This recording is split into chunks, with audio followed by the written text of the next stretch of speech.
Allô tout le monde! Merci d'être là avec nous aujourd'hui pour notre conférence Danse et santé mentale. Je m'appelle Judith, je suis là pour représenter la Fondation Jeunes en Tête. La Fondation Jeunes en Tête, notre mission, c'est de prévenir la détresse psychologique chez les adolescents. Puis je suis avec les ambassadeurs de Reunion. Donc je suis avec William Nicolas et Laura. Aujourd'hui, on va parler de danse et de santé mentale. Puis je vous invite à poser vos questions en dessous de la vidéo à William et Laura. Aujourd'hui, il y a deux personnes qui ne sont pas avec nous physiquement, mais qui vont tout de même répondre aux questions. Donc, on va avoir aussi Raman et Solène qui vont répondre aux questions avec nous aujourd'hui. Alors, si vous avez des questions, n'hésitez pas à les mettre en dessous de la vidéo. Puis, on va faire une période de questions vers la fin à peu près de la conférence. Parfait, donc on commence. Je vais commencer par vous présenter Solène qui est avec nous, mais par vidéo. Solène fait partie du groupe C4 Crew. Elle danse des styles hip-hop, street style. Avec son groupe, ils ont gagné plusieurs compétitions, puis ils ont été aussi finalistes à Révolution et à Danser pour gagner. Alors, j'ai une première question pour Solène. C'est, Solène, qu'est-ce qui t'a amené à danser? Salut! En fait, oui, ce qui m'a amené à danser, il y a plusieurs raisons. C'est sûr que de partager, de créer, c'est quelque chose qui est vraiment important pour moi. J'ai commencé à le faire avec d'autres stars et avec d'autres arts avant la danse. Et j'ai décidé d'aller vers la danse parce que c'était un médium qui était beaucoup plus direct avec les gens qu'une peinture, par exemple, parce qu'une peinture, les gens peuvent avoir leur propre interprétation, puis aussi, ce n'est pas moi directement, c'est la peinture qui a le lien direct avec l'autre personne, alors qu'en dansant, ben, c'est moi, mon corps, qui a le lien direct avec les gens qui sont en train d'observer. Sinon aussi, le sentiment de vouloir être compris. J'avais vraiment le sentiment qu'il y avait beaucoup de monde qui ne comprenait pas, en fait. Puis des fois, on pense que les mots, c'est plus clair, mais les mots peuvent être entendus seulement à leur degré de compréhension des gens qui t'écoutent. Tandis que la danse, elle, je trouve que le corps humain et ses émotions, c'est comme universel, puis c'est beaucoup plus direct que les mots. Les gens comprennent vraiment mieux. Ouais. Puis je trouve que ça crée un plus beau monde alentour de moi. Même si la danse n'est pas toujours rose, c'est comme dans l'espoir de pouvoir toujours... Je peux créer mon propre monde, en fait. Puis le mettre en temps réel. Fait que c'est magique. Donc, merci Solène. Je vous présente maintenant Raman. Raman, c'est un danseur passionné. Il a fait le tour du monde avec le Cirque du Soleil. Puis il a aussi montré au monde ses propres chorégraphies à Révolution. Puis ma question pour Raman, c'est quand tu danses, c'est quoi les émotions que tu ressens? Quand je danse, c'est, je pense, le médium qui me permet d'être la meilleure version de moi-même. Je pense que quand je parle, je me limite souvent aux beaux mots, je me limite souvent à des belles structures, je me limite souvent à comme un moule. Tandis que quand je danse, je me limite à rien. Si le mot, en parenthèse, le feeling que je veux dire est complètement raw, ben je vais le laisser aller parce qu'il n'y a pas de forme. Il n'y a pas de forme à la danse par rapport à un feeling. Tu sais. You can shape sounds, but you cannot shape feelings. C'est le feeling qui te shape. Puis c'est ça que je trouve beau par rapport à la danse, c'est que je peux ressentir tellement de choses d'une manière encore plus deep que ce que je peux ressentir normalement dans une conversation parce que c'est pas dans le contenu, c'est dans le laisser aller. C'est le fait de pouvoir danser puis de ne pas se restreindre à ce que ta tête te dit. C'est un petit trio amoureux entre ta tête, ton cœur et ton âme. Donc, ouais, c'est pas mal ça. Quand je danse, pour vrai, je dirais que je suis capable de ressentir de manière plus saturée toutes mes émotions. Puis être capable de les relâcher à leur plein potentiel pour être capable de les digérer par la suite à la place de juste me défouler, de me fatiguer. Ouais. Merci Raman pour cette réponse. Alors là, je vous présente William et Laura qui forment le duo Willow.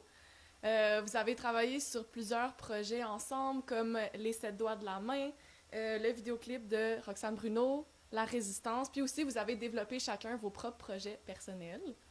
J'ai une question pour Laura d'abord. Est-ce qu'il y a une personne ou un événement qui t'a marqué, qui t'a donné envie de faire de la danse? Certainement. Oui. Je vais commencer par un événement. En fait, pour vous mettre en contexte, moi j'ai grandi dans la ville de Québec où le milieu de la danse est plus compétitif. Il est dans le sens littéraire, puis dans le sens que c'est beaucoup de compétitions qui se font à Québec. On va avoir beaucoup d'événements compétitifs, donc ça va être souvent, le milieu de la danse va être plus séparé en studio. Puis il y a aussi le côté compétitif entre studios, mais ça c'est une autre histoire. Moi j'ai eu la chance de faire partie d'un studio à Danse Attitude à Québec qui optait beaucoup pour l'inclusion, puis il nous invitait vraiment à découvrir des choses nouvelles, fait qu'on a fait des voyages, puis il y en a un qu'on a fait à Toronto. C'est là que j'ai fait ma première classe de contemporain qui m'a complètement ouvert les yeux sur ça pouvait être quoi la danse autre que ce qu'on voyait juste à Québec, parce que c'est quand même un petit milieu. Donc, c'est une classe que j'ai faite avec Jordan Boyle au studio Underground. Grosse expérience. Fait que ça m'a comme fait découvrir qu'il y avait autre chose à la danse que peut-être du lyrique ou du commercial compétitif. En fait, à partir de ce moment-là, j'ai commencé à faire plus de recherches, faire plus de formation, de me diriger tranquillement, pas vite, vers le monde de la danse professionnelle. Puis, avec la révolution qu'on a fait, j'ai découvert plein de belles âmes et plein de belles personnes qui, entre autres, j'ai rencontré Raman, qui, drôlement, justement, on travaille ensemble aujourd'hui, mais en fait, c'est lui qui m'a fait découvrir c'était quoi réellement la danse. Parce que pour moi, je considère pas que je faisais de la danse avant, je considérais juste que je faisais des mouvements, puis j'avais pas réellement une passion pour la danse, puis sa vision, sa perspective de c'était quoi le mouvement, puis d'où est-ce que ça venait, puis c'était tellement pur et sincère, ça m'a inspirée. Puis c'est pour ça aujourd'hui que je peux dire que j'aime la danse. Pour vrai. Ouais. Ben, c'est vraiment beau. C'est vraiment le fun, le fait d'avoir découvert quelqu'un qui t'a un peu transmis sa passion comme ça. Mm-hmm. Ouais. Puis toi, William, est-ce que tu pourrais nous raconter tes premiers souvenirs marquants avec la danse? Ouais, je dirais juste, c'est vraiment le pouvoir de Raman, d'inspirer les gens à connecter avec leur passion. Pour répondre à ta question, j'irai en entrée de jeu. Ma mère dirait, quand j'avais 2 ans, dans mon bac à jouets, et que au rythme de ses comptes, je tapais des pieds avec la bouille beaucoup trop enjaillée.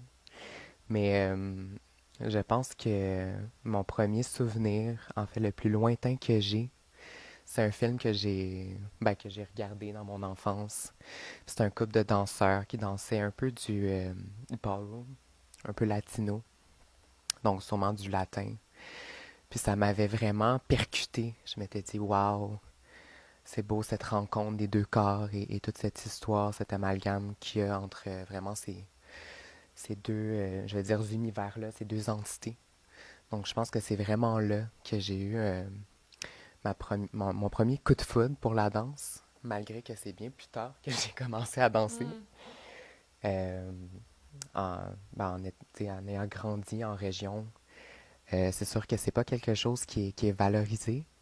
Donc c'est pas forcément quelque chose qu'on est porté à faire, surtout en tant qu'homme du sexe que je suis. Donc voilà, ouais, c'est ça. Ouais, c'est quelque chose, quand t'as vu le film, tu t'es dit, ah, je pourrais.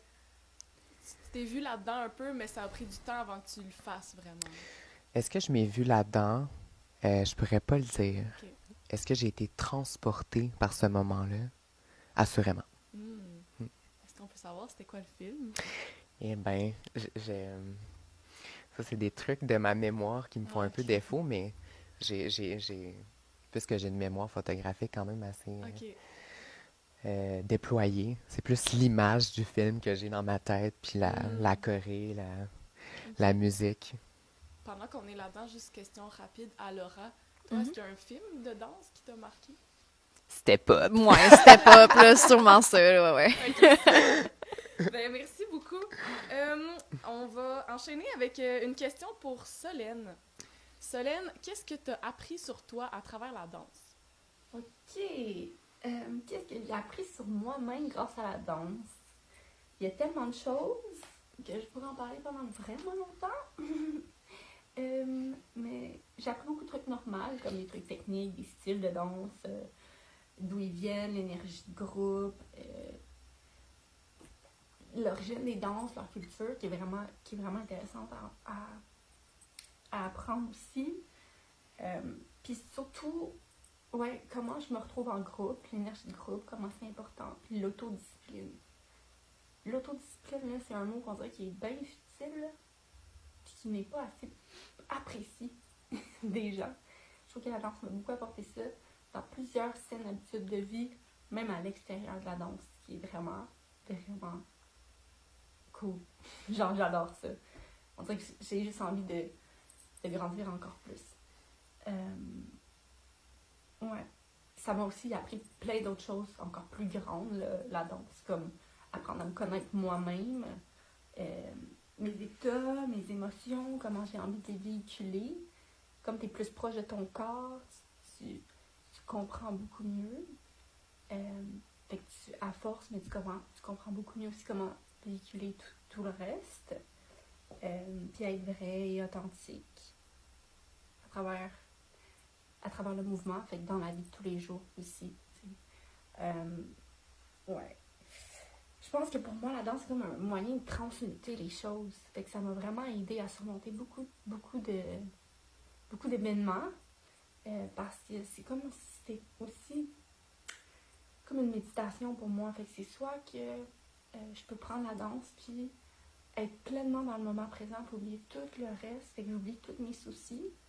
Ou au contraire, pouvoir prendre des événements qui me sont arrivés puis les vivre à travers ma danse tellement fort, puis à un point où je peux les laisser aller puis passer à autre chose. Puis justement surmonter ces moments-là. Mais ouais, c'est vraiment le moyen pour moi de transmuter des choses. C'est vraiment un beau travail. Puis je dirais sur ce que il faut faire vivre les rêves qu'on a. Parce que si on ne les fait pas vivre, ils vont aller vivre ailleurs. C'est vraiment important. Merci Solène. La danse peut nous apprendre et nous apporter beaucoup de choses. Je renvoie la question à Laura. Qu'est-ce que la danse t'a apporté au niveau personnel? Je vais commencer au niveau de mon enseignement. Ça m'a appris l'importance de l'écoute, pas juste de entendre les choses, mais vraiment l'écoute, puis rechercher à comprendre l'autre. Mais du niveau plus global en danse, la danse en soi m'a appris la nécessité de le support et le partage. Je ne peux pas mettre en phase et plus ces mots. Je trouve que c'est nécessaire vraiment.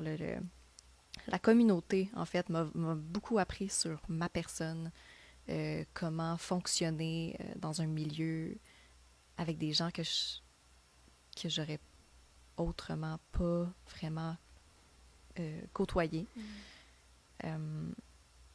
Ouais, ça m'a fait réaliser à quel point tout le monde a une importance tellement unique. Puis moi, j'avais tendance à toujours vouloir faire tout par moi-même. Je pense que je peux tout faire par moi-même puis tout, mais avec la danse, j'ai réalisé que en fait, c'est comme on est quoi, 8 billions d'humains sur la planète, puis on pense qu'on devrait tout faire par soi-même. Moi, ça m'a quand même je sais pas Qu'on a besoin de l'aspect de la communauté, des gens autour de nous, puis du partage. Oui. C'est ça que tu veux dire un peu? Ouais, ben on vit en collectivité. Donc c'est un peu fou de penser qu'on gravite tous dans un même espace donné, sans avoir d'interaction, de lien qui nous unit. Je pense aussi ce que je me rappelle de ce qu'on s'était déjà parlé par rapport à ça, c'est le lien qu'on crée, en fait, le parallèle qu'on est capable de faire entre ce qu'on comprend de la danse et ce qu'on comprend de notre vie, de notre individualité, en fait, de notre individu plutôt.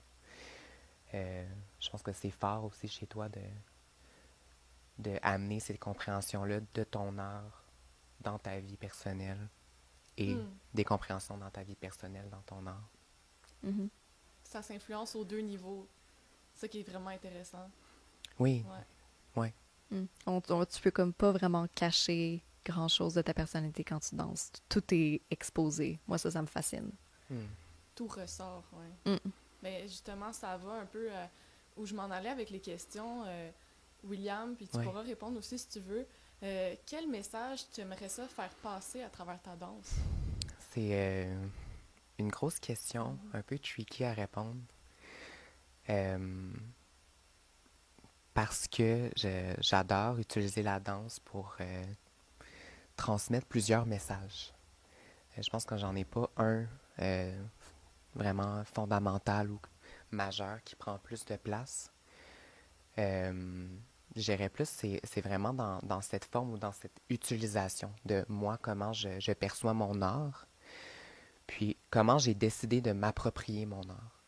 Et ça, je pense que c'est peut-être un message que je peux transmettre ou passer à vous, à tous qu'on passe dans ce passage obligé d'être à l'école, d'étudier et de se cloire dans, par exemple, j'ai fait une étude en sciences politiques, disons, puis d'être obligé de travailler en sciences politiques, puis de faire ça, puis d'utiliser de cette façon-là.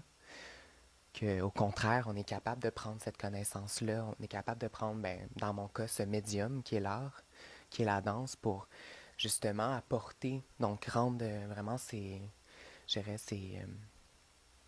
pas barrières, là, mais je veux dire, ces délimitations poreuses. Puis de vraiment être capable de, justement, moi j'ai compris avec la danse que je pouvais passer mes messages, que je pouvais interpeller les gens, que je pouvais me réaliser en tant qu'individu, que je pouvais grandir parce que de mon art, j'ai la possibilité, en fait, je me dois d'observer, je me dois de questionner, je me dois d'analyser, de décortiquer pour être capable de justement traiter d'un message, traiter d'une notion que je veux parler. Ça, c'est vraiment un outil, moi, formidable que j'ai compris pour vraiment me donner justement je vais dire des outils, là, mais donc, sans me répéter, mais de me donner justement des moyens de sentir que je peux laisser une trace. Et c'est d'ailleurs, je ferai un parallèle avec The Reunion. C'est justement une plateforme que je sens que je peux laisser un patrimoine culturel, que je sens que je peux faire la différence. Je pense qu'on vit dans une époque où c'est difficile pour un jeune. On est quand même de la jeune génération, on a quand même du haut de nos 23 ans. Ça fait pas longtemps qu'on a quitté cet âge de recherche, de prendre ces grandes décisions au niveau de nos métiers, de se construire. Pour moi, je trouve que l'art est fascinant dans cette perspective d'ouverture de possibilités et de s'enraciner dans notre monde. Donc, voilà, c'est vraiment le message que je veux donner au niveau de ma danse. Ouais, merci. Puis, comme tu dis, selon... en fait, ça rejoint un peu ce que Laura disait, puis ce que tu disais. Laura disait, ce qu'on ressent, ce qu'on vit, ça va paraître dans la danse, ça transparaît. Puis, donc, danser à l'adolescence, ça va transmettre un message qui va peut-être être différent de quand on va être plus adulte. Puis, au courant de notre vie, tout ce message-là va changer, puis va... Ouais, merci. C'est très intéressant. Ensuite... Raman, parlant de messages, justement, Raman, quel message voudrais-tu donner aux jeunes? Je dirais de jamais lâcher en vrai. Je dirais que la vie, c'est pas une question de qui finit en premier, de qu'est-ce qui fait quoi, de qu'est-ce qui fait ci. Je me suis tellement senti mal dans ma jeunesse, des fois, à me dire que mon Dieu, tout va mal, qu'est-ce que je fais, qu'est-ce qui se passe? Non, mais le plus important que j'aurais à dire à un jeune, ça serait vraiment de don't forget what you want the most for what you want now. Parce que ça, c'est la raison du pourquoi qu'il y a plus de personnes qui failent dans la vie. C'est que parce qu'ils se sentent pas bien, parce qu'ils se détachent de leur émotion, puis qu'ils se disent, oh mon Dieu, là, j'ai besoin de ça, là, ils vont abandonner ce qu'ils veulent. Ils vont abandonner ce qu'ils veulent le plus. Puis c'est ça le problème, c'est le fait que si ton but c'est de te rendre là, mais continue, arrête jamais. Même si tu penses que tu n'avances pas, tu avances. Puis c'est ça, c'est de se faire confiance, de faire confiance au process, de ne pas faire confiance qu'au résultat. Parce que si tu ne vis que pour le résultat va durer 3 secondes. Mais le process va durer toute ta vie. Puis je pense que c'est ça qui va faire en sorte que tu vas apprécier, même dans le malheur ou même dans le bonheur. C'est que tu vas rester conscient, tu vas rester là, puis tu vas pouvoir apprendre de toutes les erreurs sans être capable de penser que ce n'est pas une erreur parce que tu focuses trop en avant. Fait que c'est pas mal ça. Un jour, je me suis fait dire par un professeur, The true king don't die, we multiply. Puis ça m'a tellement motivé de me dire que d'aider mon prochain, ça ferait en sorte que c'est comme ça que je devais devenir une légende. C'est comme ça que je mourrai jamais. C'est le fait que je vais tout le temps être fier de toutes les personnes qui sont autour de moi, les élever, parce que c'est ça qui va faire en sorte que moi je vais réussir. Parce que t'as beau vivre un rêve, c'est beau, mais de vivre un rêve seul, ça sert à rien.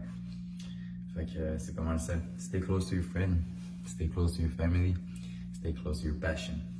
Thank you. Merci, Roman, pour ce beau message. Comme on a encore beaucoup de temps devant nous, je vais poser une question à vous deux. Vous travaillez en équipe, en duo.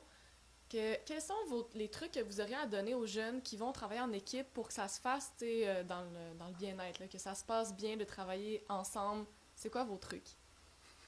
Nos trucs. Mm-hmm. Est-ce qu'on a des trucs? Hey.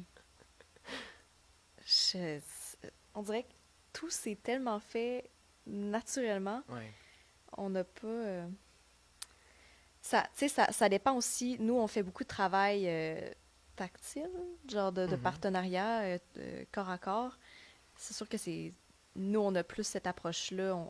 On n'a pas nécessairement travaillé plus des côtés commercial, que c'est séparé entre nous. Nos tactiques de communication sont beaucoup par le toucher. Mm-hmm.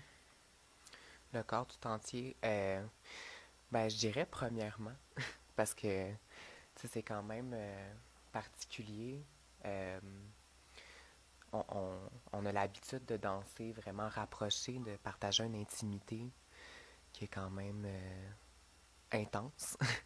Je pense premièrement, il faut être très à l'écoute de l'autre.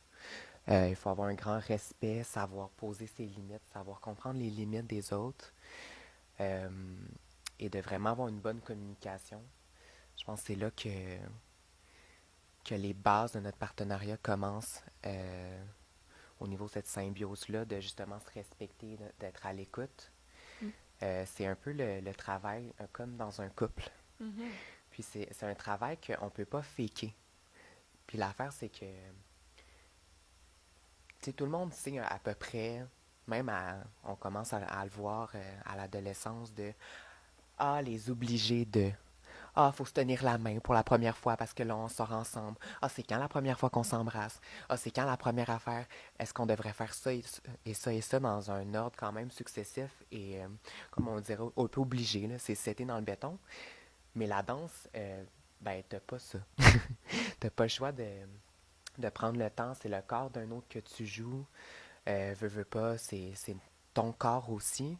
Premièrement, ça nous permet justement de savoir, d'avoir déjà une lecture de moi, ça, je suis pas bien avec ça. Qu'est-ce que j'ai à travailler?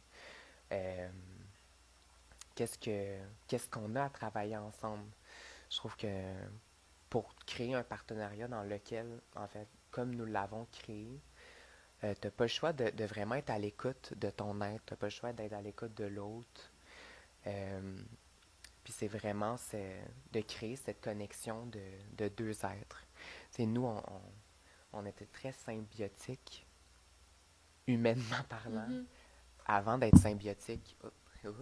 Reviens ici, toi. Dans notre danse. Puis je pense que si vous êtes capable de faire ça, Je pense que vous allez être capable de le faire en danse. Puis aussi, ça va vous apporter toute cette profondeur au niveau de votre humanité, de votre rapport avec les autres. Je pense que c'est important de lâcher les attentes par rapport à l'autre. Puis on a tous été jeunes, on sait c'est quoi de justement des gangs, on sait c'est quoi de comme les interactions qu'on devrait avoir avec notre sexe opposé, tout ça. Puis là, ben, veux pas, ben, ça tombe tout à l'eau, puis tu dois faire avec parce que t'es mal à l'aise de certaines affaires et tout. Fait que je pense que de déconstruire tout ça, c'est vraiment la clé, euh, je dirais, parce que chaque partenariat est unique et singulier. Faut l'adresser, faut prendre le temps. Il n'y a pas de recette miracle. Je pense que ça revient à ce qu'on a parlé tout à l'heure de la danse peut pas mentir sur la personne. Fait que si les deux personnes n'ont pas une bonne communication, ça va transparaître dans la danse et vice-versa. Ouais. Je pense que à la base, on avait une communication relativement... Un mot qui me vient en tête, c'est calme. Ouais. Je pense qu'on est très mature Ouais. dans notre Puis on est émotionnalité. honnête. Je pense Ouais. que c'est ça beaucoup aussi, là. On se cache pas derrière nos... On se permet d'être vulnérable, tu sais, de dire, ben écoute, ça fait pas. Ça, j'ai de la misère. Prendre le temps de dire, ben ça, j'aime pas ça. Puis pas de faire, ouais, mais tu devrais savoir que j'aime pas ça, puis là, de me cacher derrière ça et tout. Ben d'être comme, tu peux pas lire à travers moi. Je suis pas un livre ouvert. Tu vois qu'il y a quelque chose qui marche pas, mais qu'est-ce qui se passe? Qu'est-ce qui se passe dans mon intériorité, ma conscience? Ben ça, ben, c'est quelque chose qui est quand même très difficile à comprendre, même souvent le langage ne permet pas d'avoir cette lecture vraiment claire. Là, on l'a directement avec le non-verbal. Souvent, on dit que le corps ne ment pas. C'est vrai. Mhm. Tu sens directement la confiance, là, si tu... Ouais. Juste, tu sais, le jeu de la confiance, là, que tu te laisses tomber dans les bras de l'autre, là, c'est comme ça un peu, mais plus exploité, là, dans la danse, le plus développé, que tu le sais quand la personne te donne pas son poids, puis là, c'est comme, pourquoi tu me fais pas confiance, là? Fait que là, c'est d'autres discussions que tu as à l'extérieur, mais... Puis je rebondis sur le parallèle qu'on a créé avec la danse puis notre vie. Je pense que c'est beaucoup ça qu'on fait. On se parle énormément. On prend le temps de jaser, d'être constamment. Il y a le fameux mot anglais accountable, là, mais disponible pour l'autre. Ça, je pense que ça l'aide à justement ce qu'on crée, ce partenariat-là, puis qu'on crée ce lien de confiance-là, de connaître. Tu sais, moi, je connais Laura sur le bout de mes doigts, sans faire de jeu de mots, vraiment d'une manière littérale et figurative, parce qu'on a pris le temps, je sais ses instincts corporels, je sais comment, si je la bouge d'une certaine façon, les, les chances qu'elle réagisse de ces façons-là, ben, sont quand même assez importantes. Euh, bref, je pense on,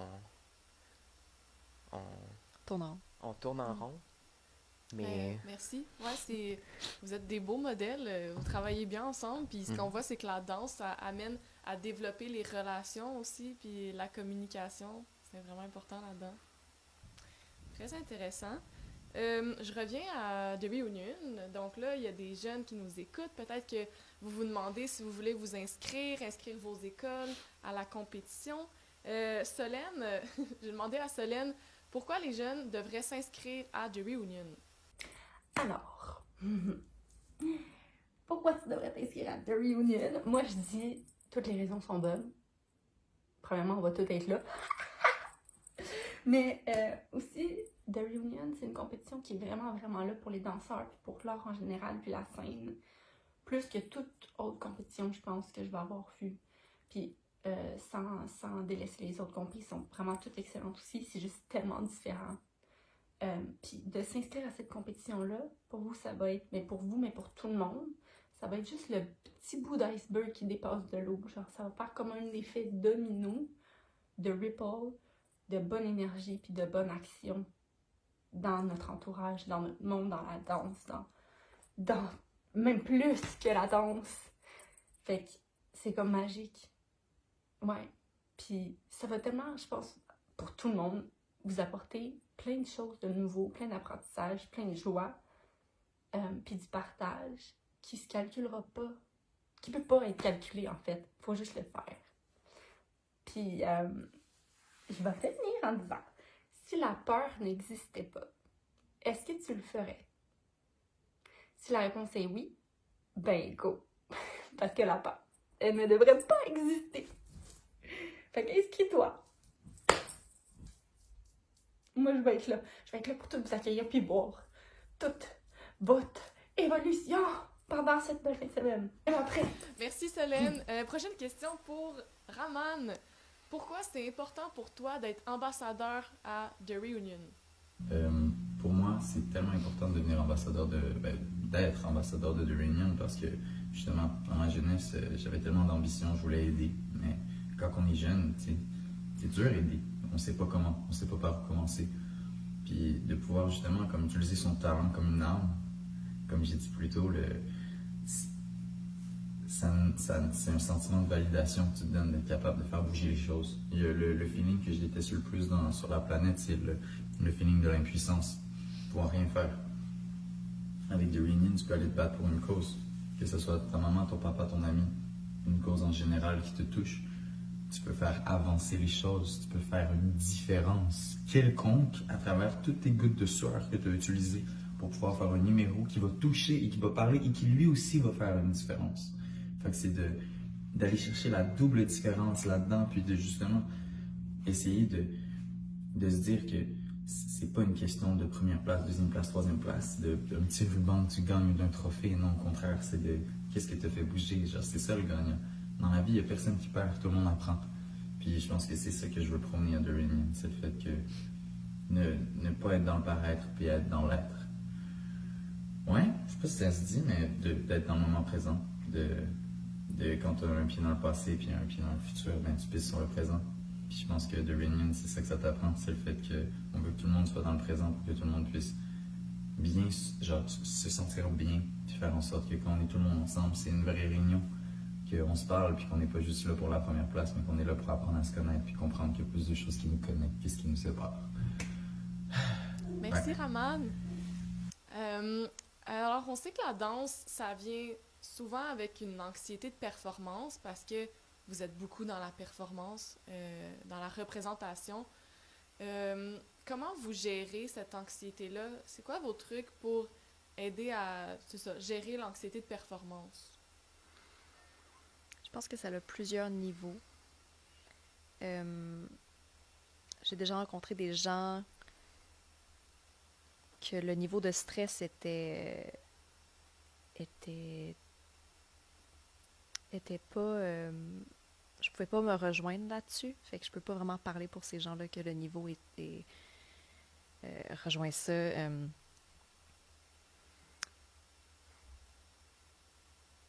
Est-ce que vous ressentez de l'anxiété dans la performance ou vous êtes plutôt tranquille par rapport à ça? Il y a toujours un... Je pense qu'il faut distinguer, ça, on en parlait justement hier, il faut distinguer le stress de performance, justement d'entrer sur la scène, puis un stress de montrer, par exemple, la chorégraphie qu'il faut que tu fasses. Qui est plus anxiogène. Ouais, c'est ça, parce qu'il y a toujours je veux dire, ça peut être hâtif, là, plutôt Une que... fébrilité. Ouais, c'est ça, d'entrer sur la scène qui est totalement normal. Puis en fait, je dirais même que c'est bien parce que quand tu ressens ce petit stress-là, c'est bien, ça veut dire que j'ai juste mes mots anglais, là, c'est pour ça que ça sort pas, mais you care. De ressentir ça, c'est que you care. Tu veux bien faire. Fait que moi, je pense que c'est quelque chose de bien. Il faut juste travailler avec ça et pas contre ça, l'accepter. Mais là, il y a l'autre facette de ça. C'est sûr que moi, j'aurais le goût de dire c'est quand même des postures étranges à porter. Et ça dépend de justement la posture que tu décides d'avoir. Je vais être un peu plus clair là-dessus, là, parce que c'est un peu nébuleux ce que je dis, mais juste avant de faire cette clarification-là,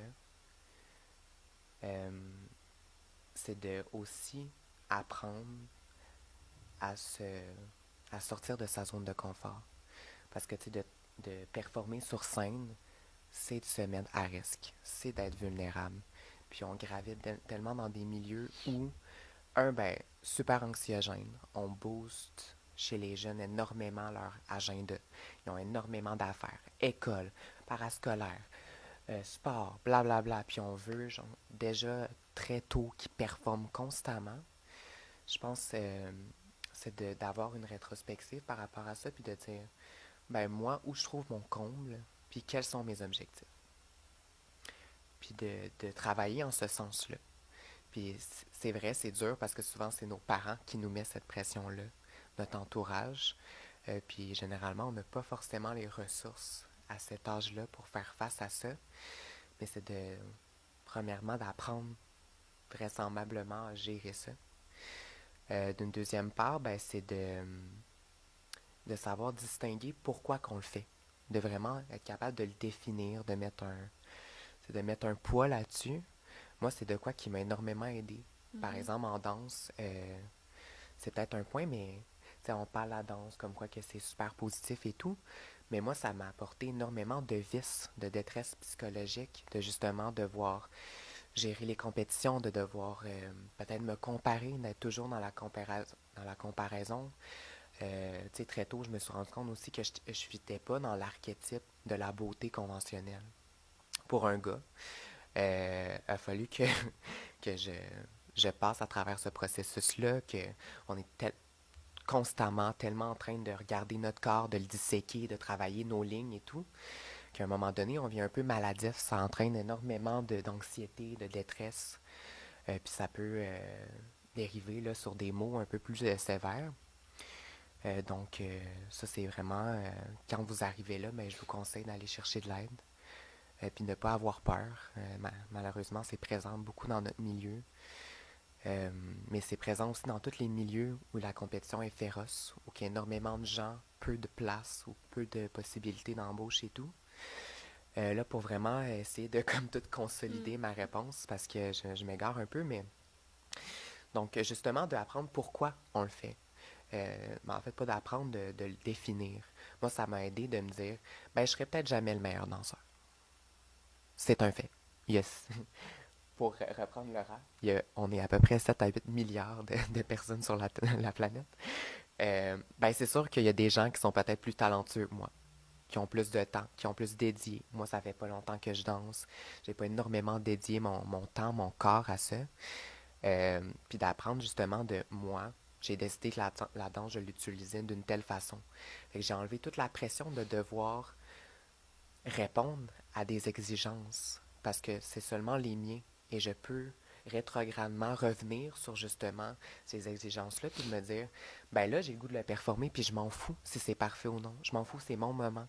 Donc, j'arrive sur scène, je suis pas stressée avant. Tu sais, j'ai toujours ce côté fébrilité, mais là, on cultive justement cet état d'être vulnérable, de se pousser hors de ses zones. Puis il y a beaucoup de gens dans le milieu de développement personnel qui nous incitent à faire ce travail-là pour justement, ben, je veux dire switcher, là, mais transformer cet état de crise interne à comme de se nourrir de ça, puis d'être comme, je vais me nourrir, je vais devenir plus fort, c'est encore une réalisation, ça me sert et tout. Ouais. Je pense que le milieu compétitif, ça peut être autant valorisant que dévalorisant. Ouais, malsain. Puis il faut, je pense, avoir d'autres sources de valorisation qu'un milieu compétitif. Des fois, tu vas avoir une discipline qui va être ta vie, que ça va être ta personnalité va être dévouée dans ça. C'est comme si qui tu es. Puis je pense que ça peut jouer un grand rôle dans si tu performes pas bien, ben là, t'es plus une bonne personne. T'es plus... tu sais plus qui tu es parce que c'est tout ce que t'es. Fait que je pense de se trouver d'autres sources où ce que tu peux de faire valoriser puis de reconnaître ta valeur. Ça, c'est très important. C'est de trouver un équilibre. Puis quand le stress ou quand l'anxiété prend trop de place, c'est vraiment important d'aller chercher l'aide pour ça. D'ailleurs, je vous invite à aller faire un tour sur notre site web. On a beaucoup de trucs pour le stress, l'anxiété, la déprime. On couvre tous ces sujets-là, puis il y a plein de trucs pour les jeunes et les écoles. Donc, je vous invite à aller voir ça. Est-ce que je peux juste rajouter de quoi par-dessus ça? Je pense que c'est justement de mettre en place des stratégies. Là, on est beaucoup dans l'explication, la compréhension de cet état qui nous amène à moins stresser. Mais vraisemblablement, c'est sûr que je vous cacherai pas que quand on arrive sur le stage de Révolution, puis qu'on sait qu'on est filmé, puis que si on se pète la gueule sur scène, il y a des millions de personnes et plus qui nous voient se péter la gueule, ben c'est sûr que ça apporte un petit stress. Donc, c'est d'avoir des stratégies par exemple, moi, c'est la respiration profonde, cardiaque qui appelle, là. Donc, de prendre le temps de respirer 5 temps, expiration 5 temps, ça m'aide à justement m'ancrer, puis de me dire, c'est mon moment, c'est à moi. Ouais. Fait que là, ben, Ok. je suis bien. Ouais. Quelque chose qui m'a aidé, juste pour partager nos trucs, là, c'est d'utiliser. Parce que, si on parle justement, le corps mange jamais, mais les émotions mentent jamais non plus. Puis c'est. Des fois, on voit les émotions comme négatives ou positives, comme qui nous nuisent ou qui nous avantagent. Puis je pense que toutes nos émotions nous avantagent, puis nous veulent nous pousser à être une meilleure version de nous-mêmes. Puis d'utiliser peut-être le sentiment de stress que tu peux avoir en compétition comme référence. Comme par exemple, de voir, de prendre un step back, puis de se dire, ah, aujourd'hui, j'ai fait ma compétition, je me suis sentie comme ça. Puis là, la prochaine fois, je me suis sentie comme ça. Puis de voir une évolution, puis de prendre un recul sur qu'est-ce que ça peut dire sur toi-même plutôt que c'est la fin du monde, je comprends pas qu'est-ce qui se passe. Puis C'est un ouais. super bon truc que tu donnes de justement de reconnaître les émotions, puis de les prendre, puis de les regarder sans les juger, puis de dire ah ça c'était négatif comme émotion, de juste les observer, c'est vraiment un bon truc. Ouais. Là on a eu une question, donc je regarde ça. Une question. Pourquoi Laura et William est-il important pour vous d'être ambassadeur de Reunion? Je vais te laisser parce que j'y ai quand même. Je l'ai effleuré tantôt. Ok. Vas-y, Laura. Moi, j'ai grandi dans le monde compétitif, comme j'ai parlé tout à l'heure à Québec. Puis c'est seulement en déménageant à Montréal, justement. En fait, ça va comme être toute une conclusion de ce que j'ai parlé, mais quand je suis arrivée à Montréal, j'ai vraiment vu l'importance de la communauté, puis du support, du partage, comme j'ai discuté tout à l'heure. Puis j'ai vu le contraste avec ce qui se passait en fait, la réalité de Québec, très compétitif. Puis je pense que la compétition est une demande dans le milieu de la danse. Fait qu'on peut pas juste oublier ça, mettre ça de côté. Mais au contraire, faut l'évoluer, faut la changer, faut l'amener d'une façon plus saine, puis qui va, avec la compétition, changer le milieu de la danse pour le mieux. Puis je pense que c'est exactement ce que The Reunion y fait. On a eu maintes et une discussion avec eux pour comment qu'on peut apporter nos visions de la danse puis nos nouvelles perspectives pour influencer les jeunes, à eux aussi influencer les autres, puis que ça devienne vraiment une communauté partout. J'aime la réceptivité qu'ils ont avec nous, l'honnêteté. C'est vraiment un package deal, là, qu'est-ce qu'ils nous ont offert. Puis j'encourage vraiment les gens à s'intéresser à ça parce que The Reunion, c'est pas juste une compétition. C'est un événement de rassemblement. Bien dit. Ouais, de mon côté, je vais vraiment aller avec leur slogan. Create, elevate. Je pense que ça résume un peu ma raison pourquoi j'ai décidé en fait, que ça me tient à cœur de faire partie de Reunion et d'être ambassadeur. Moi, je le cacherai pas, j'ai fait un burn-out à 19 ans, épuisement professionnel. Après mes années de danse, ma vie s'est décomposée. J'avais plus l'énergie, j'avais plus le vouloir de rien faire. C'est dark un peu.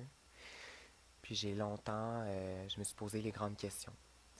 En ayant souffert beaucoup d'ostracisme dans ma vie très tôt, d'avoir vécu énormément d'épreuves, je me suis tout le temps dit, il faut que mon existence ait une raison. Il faut que je trouve une raison que mon existence vale la peine de. Puis c'est dur aujourd'hui de répondre à cette question-là. C'est dur de trouver cette façon de dire, ben ça va être comme ça que je vais sentir que mon existence fait de profit d'eux. Mais dans les grands titres, j'ai compris que je voulais laisser un patrimoine culturel. Vraiment ma trace, que j'influence ma société, que je sente que je contribue à un tout qui me transcende, qui me dépasse. Et je trouve que The Reunion me permet de faire ça, me permet d'avoir un contact avec la jeune génération, de créer ces causes-là, de peut-être pas d'éduquer, parce que je pense que nos jeunes sont très éduqués, mais je pense de les influencer. Je pense qu'au fond d'eux, on est vraiment des générations assez ouvertes d'esprit. Pour moi, ça serait infâme de dire que d'avoir ce discours dépassé là, du vieux boomer. Mais que comme on était cervelés puis qu'on est juste attaché après notre cellulaire. On est la preuve. Puis je pense que énormément de gens on l'a vu en travaillant avec les jeunes. C'est sûr que ça prend beaucoup de place, ce volet, d'être connecté et tout, d'être un peu dans la superficialité, mais on est très clairvoyant dans vraiment notre réalité, dans ce qui s'en vient dans notre futur. Et je pense que si on peut allumer, en fait, agir comme pas un enzyme, là, mais de catalyser cette flamme-là qui se trouve dans nos jeunes, à ce qu'ils se mobilisent, à ce qu'ils se lèvent debout, à ce qu'ils trouvent un sens à leur vie. Ben, si on est capable de faire ça avec The Reunion, moi, je vais être vraiment content. D'encourager les gens à compétitionner comme avec eux et non comme entre eux. Ouais. C'est de reconnaître notre partie d'individualité, mais de aussi savoir que on n'est pas juste une individualité. Ouais, c'est ça, de Reunion, parce que c'est pas juste des individus qui compétitionnent, c'est une cause plus grande que nous. Puis chaque personne individuellement peut apporter quelque chose à une cause plus grande. Donc je pense que ça termine vraiment bien la rencontre d'aujourd'hui. Est-ce que vous avez est-ce qu'il y avait d'autres choses qu'on n'a pas parlé aujourd'hui que vous auriez aimé nommer aux jeunes qui nous écoutent? Avez-vous d'autres messages à passer? Je pense que c'est difficile d'être aussi court et de passer un message aussi éloquent ou marquant. Moi, je dirais simplement en une phrase, c'est de cesser de tenter d'être et d'être. Donc, d'arrêter d'essayer de rejoindre l'archétype de ce qu'on attend, parce que l'archétype n'est pas une personne, c'est un concept. Et de juste embrasser cette partie de vous-même. Il n'y a que vous qui pouvez être vous-même. Ça serait le message rapide que j'aurais à donner. C'est un bon message. Être plutôt que d'essayer d'être. Voilà. De juste vraiment être qui on est. Veux-tu rajouter quelque chose? Ben, c'est sûr qu'après toi, c'est dur de sortir quelque chose de même, là. J'ai comme la pression, là. Sinon, on peut dire merci aux gens d'avoir été Oui, là. vraiment. Ouais. On vous a même pas dit bonjour, Ouais. mais salutations Salut. à tout le monde qui ont pris le temps de nous regarder aujourd'hui et de nous écouter. Merci d'avoir écouté ça. Je vous invite à aller vous inscrire à la compétition de Reunion pour faire partie de cette belle grande aventure. Et pour les informations sur la santé mentale, je vous invite à aller suivre Fondation Jeune en Tête. Puis, mais merci tout le monde d'avoir été là. Merci à vous deux. Merci à toi, Judith. C'était vraiment Merci à très toi. agréable. Alors, merci beaucoup. Bonne journée. Bonne journée.